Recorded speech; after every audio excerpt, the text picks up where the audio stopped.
قربانی کی فضیلت۔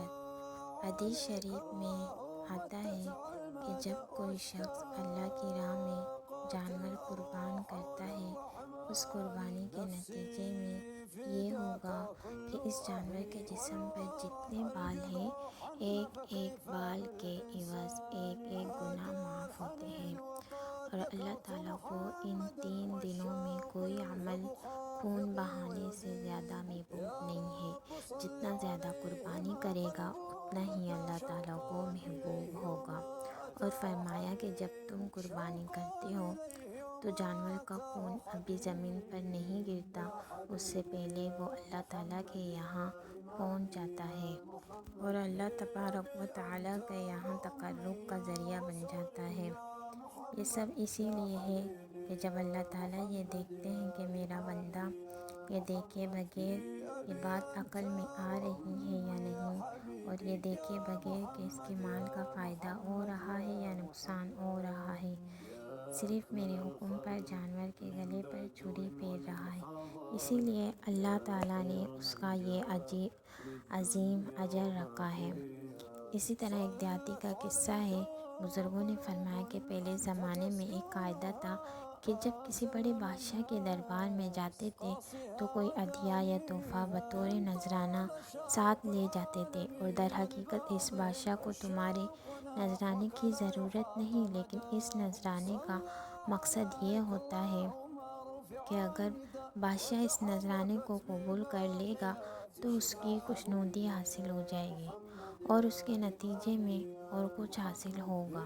مولانا رومی رحمۃ اللہ علیہ نے اس پر واقعہ لکھا ہے کہ بغداد کے قریب ایک گاؤں تھا۔ اس گاؤں میں ایک دیہاتی رہتا تھا۔ اس دیہاتی نے ارادہ کیا کہ میں بغداد جا کر بادشاہ اور امیر المومنین سے ملاقات کروں، اور آج کل کے بادشاہ کی طرح نہیں ہوتے تھے کہ چھوٹی سی ریاست لے کر بیٹھ گئے اور بادشاہ بن گئے، بلکہ اس وقت بغداد کے خلیفہ کی آدھی دنیا سے زیادہ پر حکومت تھی۔ بہرحال جاتے وقت اس نے اپنی بیوی سے مشورہ کیا کہ میں بادشاہ کے دربار میں جا رہا ہوں تو ان کے لیے کوئی تحفہ اور نذرانہ بھی لے کر جانا چاہیے۔ اب کیا تحفہ لے کر جاؤں جو بادشاہ کے لائق ہو اور اس بادشاہ اس کو دیکھ کر خوش ہو جائے۔ وہ چھوٹے سے گاؤں میں رہنے والے دیہاتی لوگ تھے، دنیا کی خبر بھی نہ تھی، اسی لیے بیوی نے مشورہ دیا کہ ہمارے گھر کے مٹکے میں جو پانی ہے وہ نہر کا ٹھنڈا، صاف، شفاف اور میٹھا پانی ہے۔ ایسا پانی بادشاہ کو کہاں میسر آتا ہوگا، لہٰذا یہ پانی لے جاؤ۔ اس دیہاتی کی عقل میں بیوی کی بات آ گئی، اور اب اس نے وہ پانی کا گھڑا سر پر اٹھایا اور بغداد کی طرف چل دیا۔ آج کی طرح ہوائی جہاز یا ریل کا سفر تو نہیں، پیدل یا اونٹوں پر سفر ہوتا تھا۔ وہ دیہاتی پیدل ہی روانہ ہوا۔ اب راستے میں ہوا چل رہی ہے، مٹی اڑ اڑ کر مٹکے کے اوپر جم رہی، اور بغداد پہنچتے پہنچتے مٹی کی تہ جم گئی۔ جب بادشاہ کے دربار میں حاضر ہوئی تو عرض کیا کہ حضور، میں آپ کی خدمت میں ایک تحفہ لے کر آیا ہوں۔ بادشاہ نے پوچھا، کیا یہ تحفہ لائے ہو؟ کیا تحفہ لائے ہو؟ اس دیہاتی نے وہ مٹکا پیش کر دیا اور کہا، یہ میرے گاؤں کے کنویں کا صاف اور شفاف اور میٹھا پانی ہے۔ میں نے یہ سوچا کہ اتنا اچھا پانی آپ کو کہاں میسر آتا ہوگا، اسی لیے میں یہ آپ کے لیے لایا ہوں۔ یہ آپ کے لیے نذرانہ ہے، آپ قبول فرمائیں۔ بادشاہ نے کہا کہ اس مٹکے کا ڈھکن کھولو۔ جب اس دیہاتی نے ڈھکن کھولا تو پورے کمرے میں بدبو پھیل گئی، اسی لیے کہ اس کو بند کیے ہوئے کئی دن گزر گئے تھے اور اس کے اوپر مٹی کی تہ جمی ہوئی تھی۔ بادشاہ نے یہ سوچا کہ یہ بیچارہ ایک دیہاتی آدمی اپنی سوچ اور اپنی سمجھ کے مطابق عطیہ پیش کر کے اپنی محبت اور عقیدت کا اظہار کر رہا ہے، اسی لیے اس کا دل نہیں توڑنا چاہیے۔ چنانچہ اس گھڑے کو بند کرا دیا اور اس دیہاتی سے کہا، تم ماشاء اللہ بہت اچھا تحفہ لائے ہو، واقعی ایسا پانی مجھے کہاں میسر آ سکتا ہے۔ اس پانی کی بڑی تعریف کی اور پھر حکم جاری کر دیا کہ اس کے عوض اس کو ایک گھڑا اشرفیوں سے بھر کر دے۔ چنانچہ وہ دیہاتی بہت خوش ہوا کہ میرا تحفہ بادشاہ کے دربار میں قبول ہو گیا اور اشرفیوں کا بھرا ہوا ایک گڑھا مل گیا۔ جب وہ دیہاتی واپس جانے لگا تو بادشاہ نے اپنے ایک نوکر سے کہا کہ اس کو دریائے دجلہ کے کنارے سے واپس لے جانا۔ اب وہ دیہاتی بڑا خوش واپس جا رہا تھا۔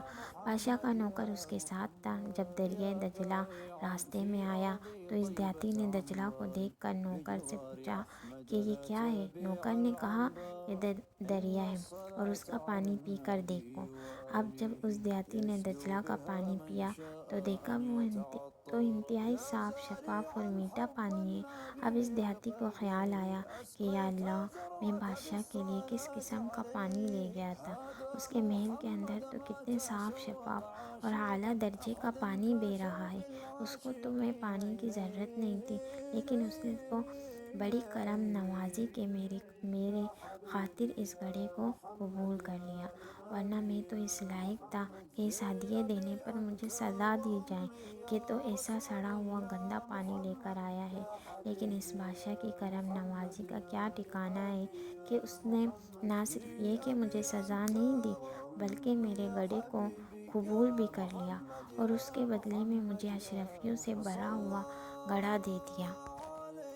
ہماری عبادت کی حقیقت۔ مولانا رومی رحمۃ اللہ علیہ فرماتے ہیں کہ ہم اللہ تعالیٰ کے سامنے جو عبادت کرتے ہیں وہ اس پانی کی گڑھے کی طرح ہے جس میں گندا پانی بھرا ہوا ہے، گرد و غبار اور مٹی سے لدا ہوا ہے۔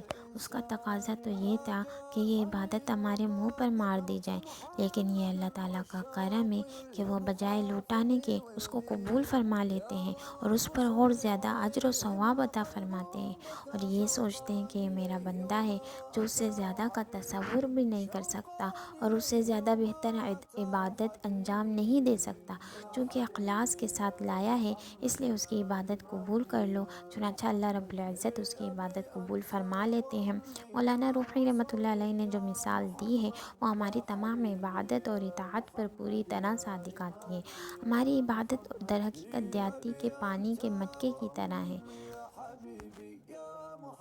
اور اگر بالفرض تم بادشاہ کے دربار میں بہت اچھی اور قیمتی چیز مثلاً ہیرے جواہرات بطور ہدیہ اور نذرانے کے لے کر گئے تو پہلے زمانے کے بادشاہوں کا دستور یہ تھا کہ اگر کوئی شخص بادشاہ کے دربار میں اعلیٰ درجے کا تحفہ لے کر جاتا تو وہ بادشاہ اس تحفے پر اپنا ہاتھ رکھ دیتا تھا، اور ہاتھ رکھنا اس بات کی علامت تھی کہ تمہارا ہدیہ اور تحفہ قبول ہے، اور پھر وہ تحفہ اس دینے والے کو واپس کر دیا جاتا تھا، اس لیے کہ ہم سے زیادہ تم اس تحفے کے محتاج اور ضرورت مند ہو، لہٰذا تم ہی اس کو رکھ لو۔ اسی طرح مولانا رومی رحمۃ اللہ علیہ فرماتے ہیں کہ مسلمان اللہ تعالیٰ کے حضور جو قربانی پیش کرتے ہیں یہ ایک ایسا نذرانہ ہے کہ ادھر اس نے اللہ کے لیے قربانی اور نذرانہ پیش کرتے ہوئے جانور کے گلے پر چھری پھیری، ادھر قربانی کی عبادت ادا ہو گئی اور اللہ رب العزت نے وہ نذرانہ قبول کر لیا، گویا کہ اللہ تعالیٰ نے اس پر ہاتھ رکھ دیا اور اب وہ جانور بھی پورا کا پورا تمہارا ہے، اور فرما دیا کہ یہ جانور لے کر جا کر کھاؤ، اور اس کا گوشت بھی تمہارا ہے، اس کی کھال تمہاری ہے، اس جانور کی ہر چیز تمہاری ہے۔ امت محمدیہ صلی اللہ علیہ وسلم کا اکرام دیکھے کہ نذرانہ مانگا جا رہا ہے، لیکن جب بندہ نے خون بہا دیا اور نذرانہ پیش کر دیا، ہمارے حکم کی تحمیل کر لی تو بس کافی ہے، ہمیں اتنا ہی چاہیے تھا۔ چنانچہ فرمایا کہ ہمیں تو اس کا گوشت نہیں چاہیے، ہمیں اس کا خون نہیں چاہیے، ہمیں تو تمہارے دل کا تقویٰ چاہیے۔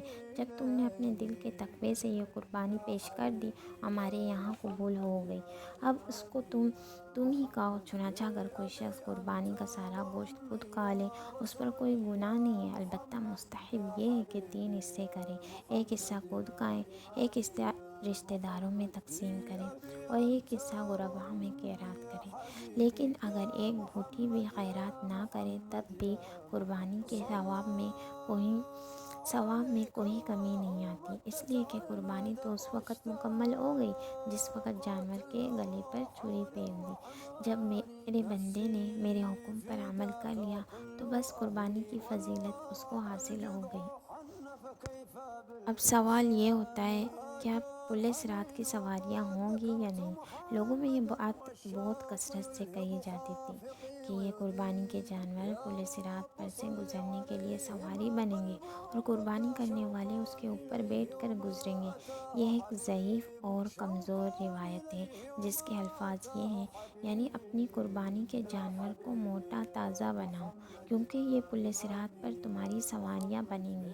لیکن یہ انتہائی درجے کی ضعیف حدیث ہے، اور ضعیف حدیث کو اس کے ضعیف کی صراحت کے بغیر بیان کرنا جائز نہیں ہوتا۔ اسی لیے اس حدیث پر زیادہ اعتقاد رکھنا درست نہیں، اس لیے کہ یہ ضعیف حدیث ہے۔ لیکن لوگوں میں یہ حدیث اتنی مشہور ہو گئی ہے کہ یہ سمجھا جاتا ہے کہ اگر اس کا اعتقاد نہ رکھا تو قربانی ہی نہیں ہوگی۔ ہم اس حکم کی نہ نفی کرتے ہیں اور نہ اس بات کرتے ہیں، اس کا صحیح علم اللہ رب العزت کو ہی ہے۔ البتہ یہ حدیث بالکل صحیح ہے کہ قربانی کے جانور کا خون زمین پر گرنے سے پہلے اللہ رب العزت کے یہاں وہ قربانی قبول ہو جاتی ہے۔